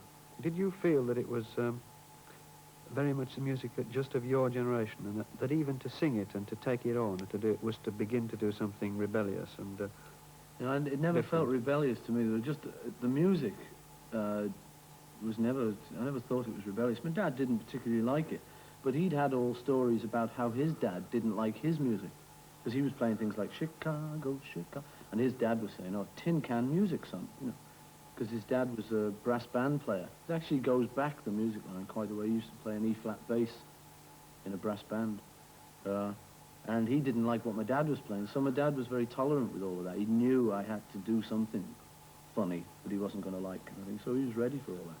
And he didn't particularly like it, you know. He said, "That's very nice, son," you know, but never really liked it. He would say things like, you know, we wrote "She Loves You," yeah, yeah, yeah, and he'd say, "Son, there's enough of these Americanisms around. Couldn't you sing yes, yes, yes?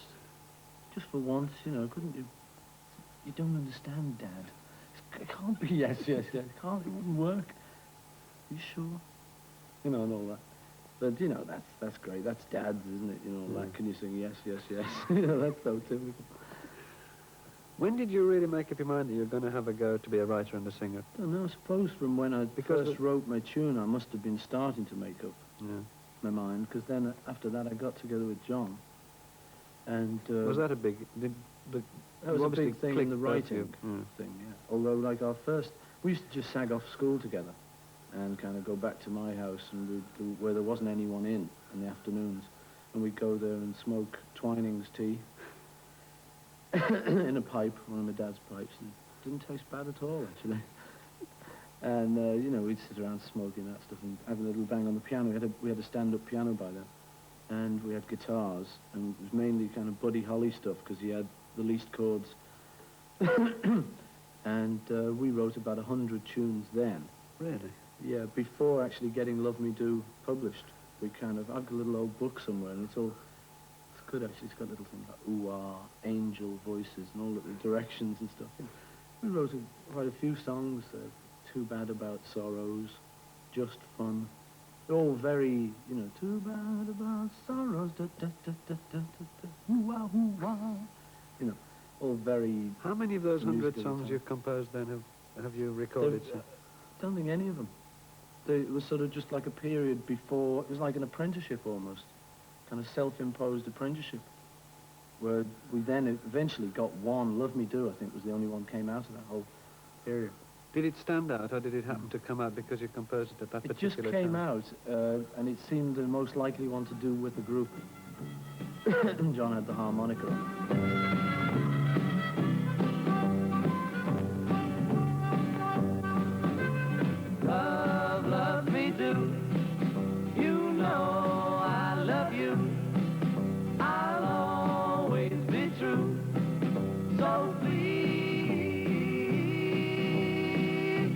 Love me do. We were the only people played it. I think that was what started with the stuff that you wrote yourself. Yeah. You could do songs like Shot of Rhythm and Blues or something, but then Jerry and the Pacemakers would be doing it. You could do Hippie Hippie Shake, but then the Swinging Blue Jeans would be doing it, and it wasn't quite like that, but I mean that kind of thing, you know, where people would start doing the numbers you were famous for, and you couldn't stop them, because they could buy the record too and just learn it, you know. So what happened was we had a couple of tunes there. We thought, well, you know, if we write a couple, maybe someone will notice us a bit more, and we can then say, dear sir, you know, we have a rock and roll group. The average age of the group is, you know, the members are bass, guitar, drums, and then Did you you can write say, a lot of those letters? yeah, I wrote a few actually, not a lot, just a few. And when you But came you'd back... be able to say on those letters, oh, and by the way, we've written a few original compositions, and that was a little extra plus. It developed out of that too, where we were writing all our own compositions pretty much. Did you make a conscious decision that you were going to write your own stuff, and that was that? Well, we started off in this studio here with George Martin saying to us, you know, if you want a really big hit, I mean, Love Me Do is all right, lads, but it's not a big hit, it's kind of, it's just a bit ethnic or something, you know, it's not really pop enough or something. He said, if you want a really big hit, you should go to something like, and he brought out How Do You Do It, which had been written by songwriters, you know, it was that type of thing. And so we said, well, don't really like the song, actually, George. We said, but do it, you know, and we got the word off Brian Epstein, you know, do it. It doesn't matter if you don't like it, you do it. So we went and learnt it all up and stuff, and did a demo of it. It exists now, you know, there's a record of us doing How Do You Do It. But we still didn't like the song, you know, because we were a bit conscious of our image. We didn't just want to be like everyone else, you know, because it was all changing then, too. I mean, you'd meet people, you know, like Derek Jewell from the Sunday Times, and he'd be sort of saying, you know, well, what about Cliff Richard and all that? And we felt like sort of the generation after Cliff. You know, he was a bit more that sort of, people wrote him songs, and he was an idol and sort of stuff, and our thing was a bit anti that. It was a bit more sort of just group, and we write our own stuff, and it's a bit different and that. And you stuck out for that? Yeah. And what was so the turning we ended point? up When not did... doing How Do You Do It, and we ended up doing our own song, Please Please Me. And then it must have been quite extraordinary for the next few years, because, I mean, the most extraordinary thing to have been a phenomenal success. Yeah. Well, we were trying, you know, for all those possible levels. It wasn't as if we were just kind of some dumb group, oh, gee, we're a hit. I mean, we were trying for all those things. Like you say, you know, literary.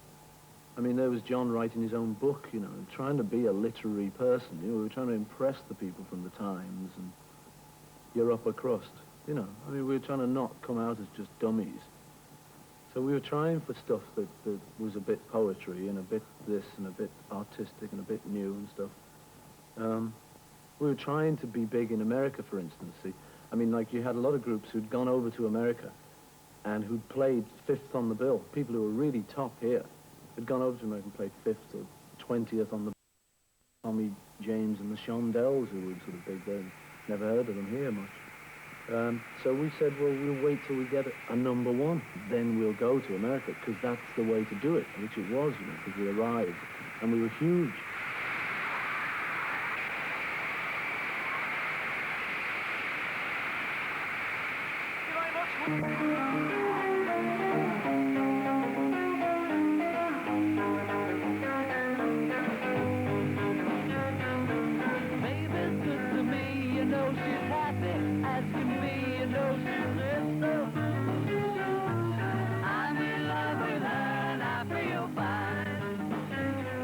That was 1964, and the following 2 years saw worldwide Beatlemania, which they used in order to push forward towards songs like Eleanor Rigby. I had the song, that's right. I just sat down at the piano and got that first line about everybody picks up the rice in the church where a wedding has been. That came out of the blue, you know, I just didn't know where that came from. So I didn't have a name. I had something like Daisy Mackenzie or something, just a name I knew I didn't really like, I could do better than. I had just some name, but I had this bit about picks up the rice in the church where a wedding's been. So then I had to, like, explain myself. You know, what's that about? What are you doing? I had to sort of think, what do those words say? Picks up the rice in the church. Oh, good, so she's a lonely old lady type. And you could sort of continue it from there. I remember walking around Bristol one night looking for a name, because I wanted a kind of really nice name that didn't sound wrong, sounded like someone's name, but sounded different enough and wasn't just, you know, Valerie Higgins. It wasn't just sort of, you know, it was a little bit more evocative. And I saw a shop which was Rigby's, and I thought, that's a great name, Rigby, you know, because it's kind of, it's normal, but it's got a little extra thing to it. And then Eleanor just sort of worked with that. So then I got Eleanor Rigby, fixed up the rice in the church where a wedding has been, and then it just all kind of flowed from there. What's the longest you've ever worked over a song? Because a lot of the lyrics, are, the more you read them, the more... And they always read it very straightforwardly and seamlessly, but when you read them again and again, they're very complicated, a lot of internal rhyming going on, and a lot of extremely clever play. Does that... Do you work on them quite hard? Do you go over them again and again? Well, you know, I'm a fan of all that, the old-fashioned writing, you know, sort of Sammy Cahn's era, you know, Cole Porter. And I do like all that. I mean, when it comes off, I mean, I hate just silly rhymes, just, you know, but when it really comes off, I think those are the great little things in songwriting. So I was always aware of that from people like Cole Porter. So I'd always try and put something like that kind of thing in, you know, so the little internal rhymes, you were always going for that kind of thing. But it's nothing you can really explain, you know. It's funny in a way trying to talk about music, because music isn't words. If you could really talk about it, it wouldn't be music. I mean, you don't sit around like sort of, you imagine poets do, sort of striking out words in millions of manuscripts where they kind of put the boiler, no, the oven, you know, and gone through all the words and the permutations. I've never done that, you know. I can't explain it, you know. I've never been able to explain it, but it's like it comes in out of the blue. It sort of comes at you, you know, and I'm sure the funnel that it's coming through has a lot to do with it, because your little computer in here, my computer's sort of heard Billy Cotton Band Show going back there, you know, and Cole Porter there, and this there, and it's heard millions of influences through to Chuck Berry, Gene. So I suppose it'll filter out a lot of stuff I don't like, and that must be very much what, like, my songs are about. But I've always felt like it's not me doing it, really. Not in a sort of strange way, like, you know, Beethoven's coming to me, I'm writing new sonatas. He's contacted me, you know. But just that it sort of just comes, you know, all the best little bits of melody. I mean, I just fell out of bed one morning and had the tune yesterday. And I don't know how I got that, I just had it. And I thought, oh, I like that one, that's a nice one. And I didn't have any words, so for weeks that was scrambled egg, you know. Scrambled egg, oh, baby, I love your legs. You know, and like Michelle was like a joke French tune. Just when you were at a party or something, you know, this little thing. You know, and you're like, that's all that was, you know. And then after a while you thought, well, it's quite a good tune, that, you know, let's put some real words to it. When I'm 64, I had that song when I was a kid. You know, so I had that when I was about 16. But never did anything with it till I was about 24, and then we put words to it. We put all those words to it. It was about 24, 25 or something. On the thing, it's like magic. It is a kind of magic. You're just plonking along on a chord, and you decide to sort of, for some reason, you decide to reach out and see what's there, see what you can pull down. I mean, you can do it any time, you know, you can just, you know, just, I mean, it's probably be crummy, but, you know, you can just, you know, Melvin Bragg was in the parlor and he said that he was going to have some tea. You know, I mean, you know, that's not very good, but you could work on that. Melvin Bragg was in the parlor and he was going to have some tea. Will you have some tea with me, Melvin Bragg? It's not a good name, this is the only problem. Go around Bristol again. Now, Melvin Rigby... We could do something with, yeah. No, but you know what I mean? Yeah. I mean, that's not good. But that's the kind of thing it comes from. You just dare enough to... I mean, you know, that's silly. I shouldn't dare to do that. I'm showing what a lousy writer I am, you know. You see what I mean? But that's what it all comes out of. You just plonk along anything. And it can be bad 3 times, but then maybe the 4th time, the little bit of inspiration will come on that. And just the one little thing will turn that into something good. You know, maybe one of the chords was a bit boring there, you know, and you'd work on those chords and just find another little chord that just made it go somewhere else. It's that pulling it all in, you know. Far have I traveled, and much have I seen. Dark distant mountains with valleys of green, past painted deserts, the sun on fire as he carries me home to a lonely sky.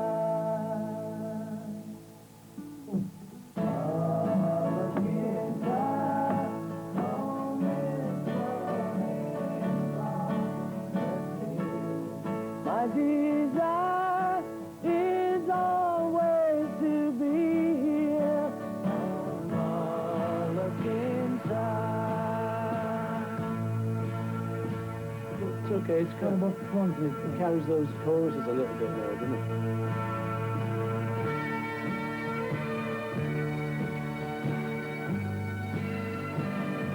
I'll go out somewhere there.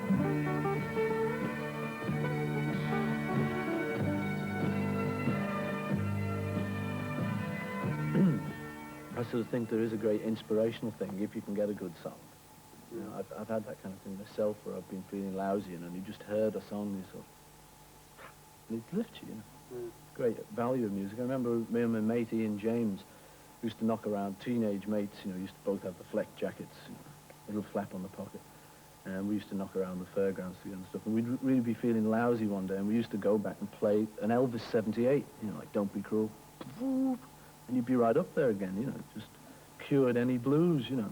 And that's why you enjoy hearing your songs coming out of record shops or people coming up and say that they like them. Or milkmen whistling them. Yeah. That's a big thrill. Oh, very good. It is, yeah. Actually, I heard a bird whistle one of mine. Yes, folks, he is crackers. But I did one morning, you know, dawn. I heard a little bird go... It's the beginning from me to you. I swear I did. I probably was out of it. It probably wasn't true at all. Did you feel after the Beatles broke up that you took a lot of stick for a little while after that? Yeah, well... did it bother you? Yeah, did it bother me?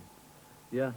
When the Beatles split up, John did a big kind of thing about me, kind of saying, you know, it's all Muzak, and it's a load of rubbish, and you couldn't rock if you tried and all that, which was all rubbish itself, of course, I think.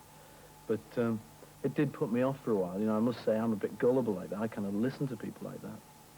And I sort of listened to him for a few years there and used to think, you know, can't write another of those soppy love songs, you know, God, I keep writing those, you know, I've got to get off all that, got to get hard and rocking, you know.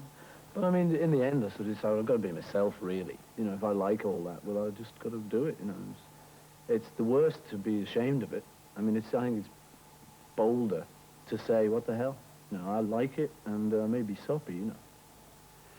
You couldn't have made it much more difficult for yourself after the Beatles, because you decided to form a new band, and as a bass guitarist, it's quite hard to form a band around the bass guitar, isn't it? And then you brought Linda in. It was the only thing I could think of to do, you know, and that's about the craziest thing you can do, bring in your wife who's not had any previous musical experience. But, you know, again, looking back, why did you stack the odds so highly again? Well, I didn't think I was stacking the odds. I mean, I thought I was doing just what I knew how to do. The only way I knew how to do it was just get back on the boards again with anything. Why was it so necessary for you to go out and perform? Don't know. I think because I was feeling like just the longer I waited with another day of no work, another day of nothing to go to, the more I was just getting stagnant. It's a bit like sort of after an operation where you want to rest, but you've got to push it because your body's just going to go downhill all the time, you know. And I just had to push something. And so I just thought, well, you know, the man who sings every day is going to have a better voice because he's practicing every day. It's got to be good for you, that kind of just get out and do it. So I just I had hit upon the idea of just getting kind of, you know, a bunch of people around me who would play, and we could just go out, and it didn't matter if it was big time or small time or anything, it'd still be just playing. So we did. We went out with a couple of lineups and stuff, and you know, Linda was there on keyboards, terrified out of her mind all the time. Poor kid, I tell you. And she was getting picked on something silly, you know. She, yeah. Well, you know, people couldn't accept that just we wanted to go back to square one and just become a little skiffle group again. And when you start off, I mean, Ringo, in that corner there, got blown off the first Beatles session ever because he wasn't considered good enough. He turned into, I think, one of the sort of best rock and roll drummers around, you know. But the very first session, they thought he was rubbish, you know. And we were back at that stage where Linda was absolute rubbish, you know. But it's not, you don't always form groups with absolute technical. In fact, I was thinking that if I formed a kind of super group, like something like Blind Faith with Eric Clapton, you know, and Ginger and kind of Stevie Winwood, a lot of kind of stars, that'd have its own failings too, because it'd be so intense, that would have to break up. And so we just decided to go this other funky way and just thought, what the hell, we take a van up the motorway and we'll just do what I always used to do. You know, at least I'll get to sing, at least we'll be with people, at least we'll get out of this kind of little room, you know. With the music on, we won't say bye, bye, bye, bye, bye, bye, bye, bye, till the night is gone. I'm gonna do it too.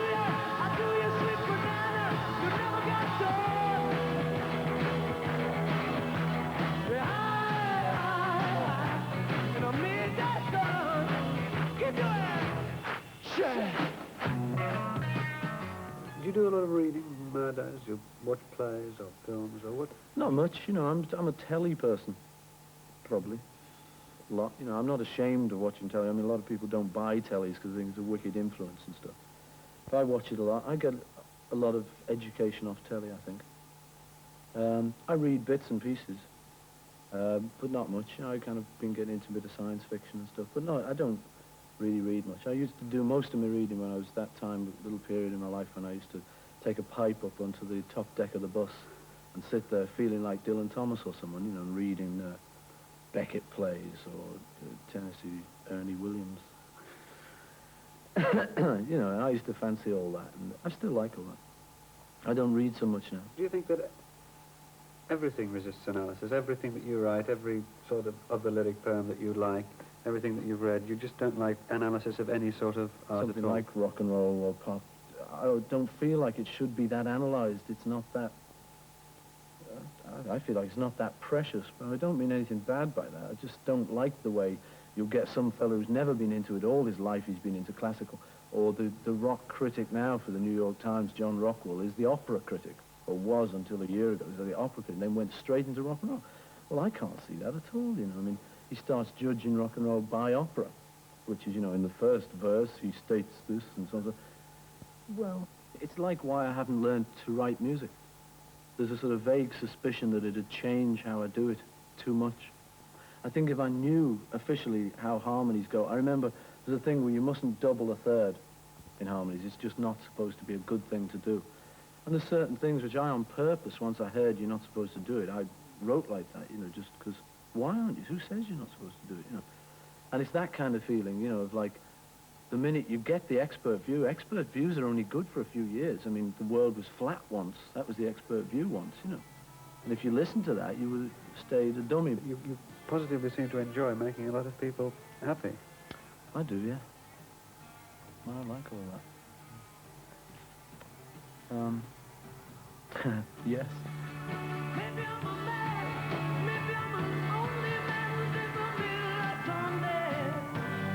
Daddy doesn't really understand. Maybe I'm a man, maybe you're the only woman who could ever help me. Baby, won't you help me to understand? Whoa, whoa, whoa, whoa, whoa, whoa, whoa, whoa. Well, maybe I'm a man. Maybe I'm a man.